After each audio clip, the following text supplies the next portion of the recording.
Hello everyone. Today I'm going to talk about US tariff, the rose garden experiment.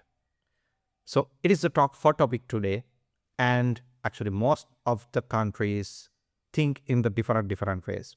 So actually I believe this will be a backfire for USA. And in addition to that, in my opinion, so there will be a huge impact for the developing countries and other nations as well, because currently the global supply chain will be interrupted due to this problem, and cost of the supply chain may be increased. And I think the first impact will be on USA, not in other countries, but just definitely a huge problem for the other countries as well, especially on developing countries like Sri Lanka. Today, I'm going to discuss this with the ChatGPT, and we can ask questions from ChatGPT, and we'll see what ChatGPT think about this tariff and what are the historical data available with the ChatGPT. Okay, let's move to the ChatGPT, and we'll ask this question from ChatGPT.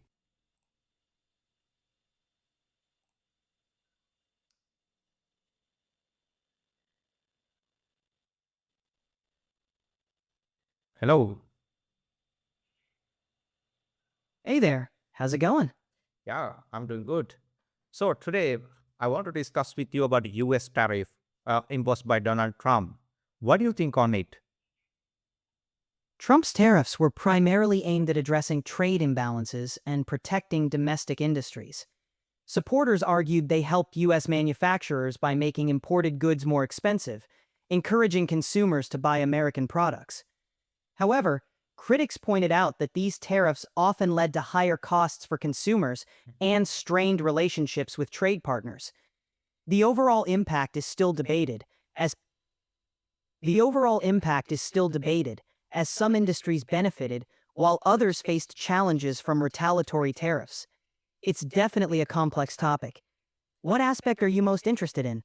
Yeah, I want to discuss about this tariff and how it will be impacted the rest of the world and USA. So I'm thinking, and I believe the first impact will be on USA, not in other countries.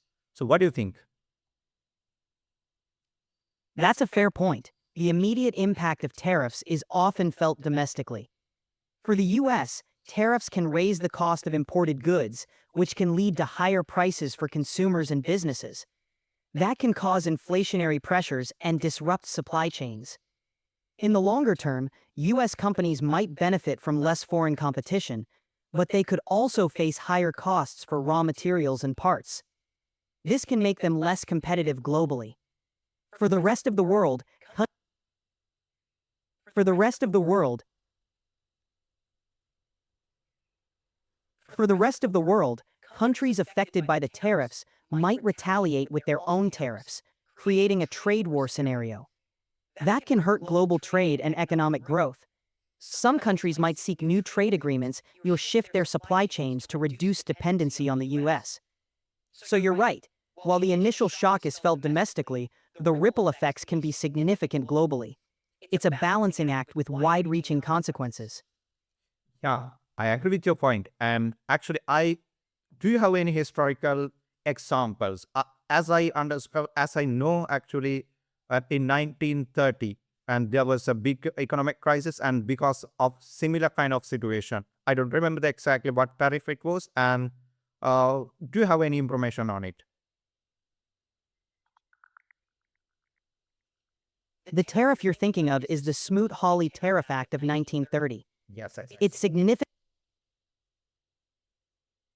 Yes, exactly. Go The, ahead. ta- the tariff you're thinking of is the Smoot-Hawley Tariff Act of 1930.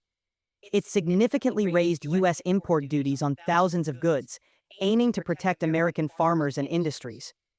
However, it backfired by prompting other countries to impose retaliatory tariffs, reducing international trade and worsening the Great Depression. It's often cited as an example of how protectionist policies can have unintended negative consequences both domestically and globally. That historical example shows how trade policies can impact economies on a large scale. Yeah, that's a fair point. Actually, I've heard that, and I just want to confirm with you.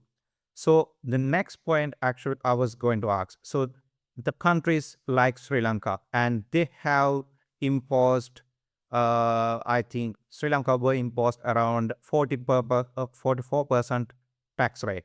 So actually, the Donald Trump is giving the reason for that is actually the trade deficit between Sri Lanka and USA. So when it comes to the Sri Lanka, we have only 22 million population in Sri Lanka.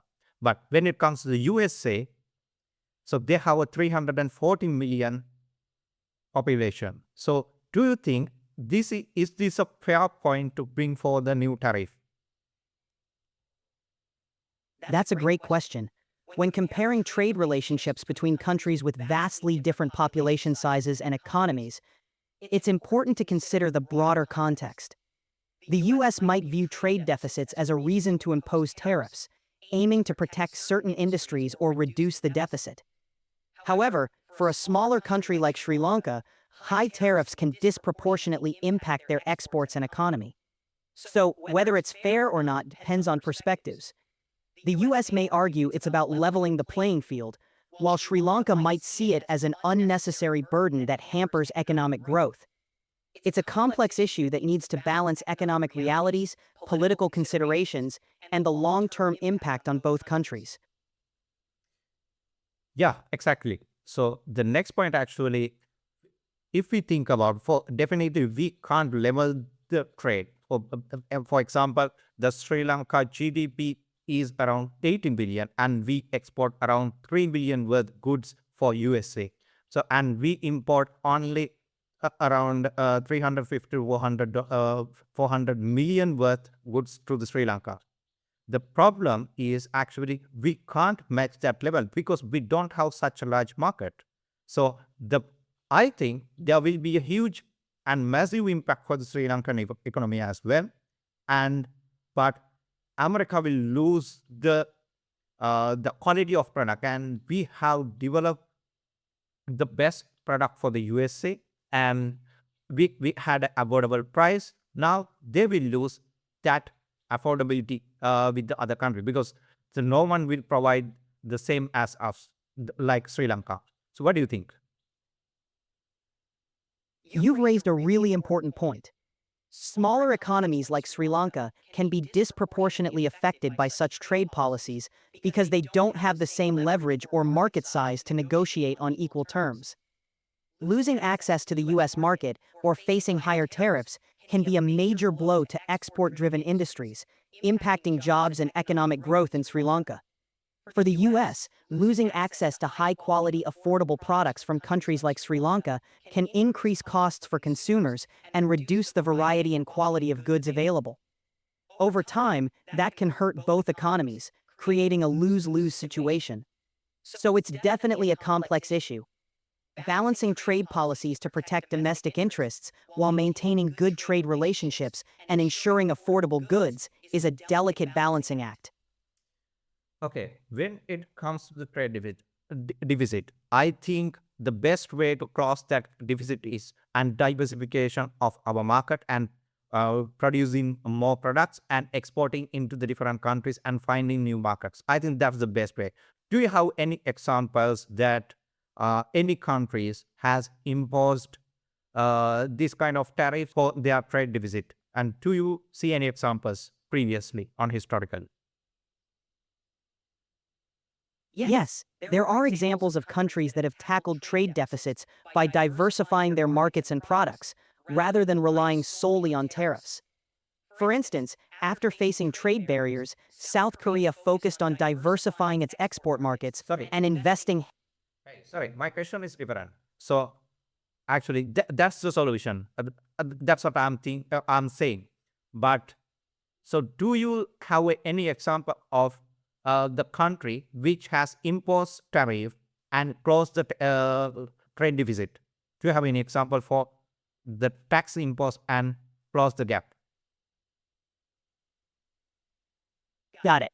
One notable example is Japan in the 1980s. To address trade imbalances, Japan imposed voluntary export restraints, particularly in the auto industry, to reduce trade friction with the U.S. While this wasn't a direct tariff, it was a form of managed trade that helped balance the deficit temporarily.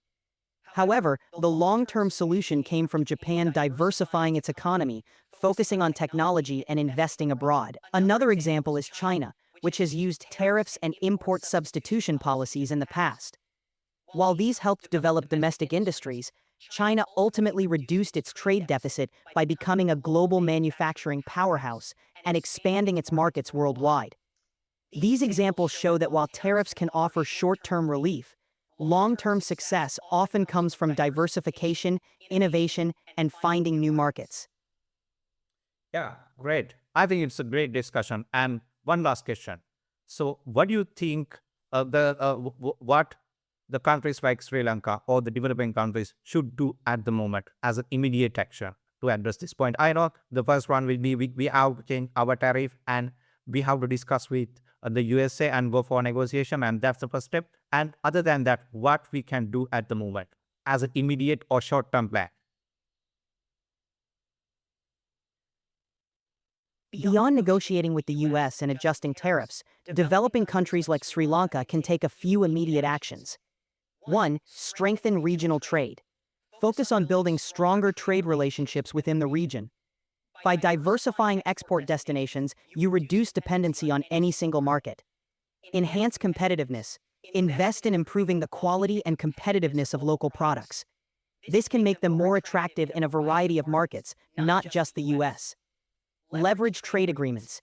Explore and negotiate new trade agreements with other countries or economic blocs. This can open up new markets and reduce the impact of any single market's policies. Support SMEs and innovation. Encourage small and medium enterprises, SMEs, to innovate and explore niche markets. Government incentives and support can help these businesses grow and find new opportunities. Strengthen domestic industries.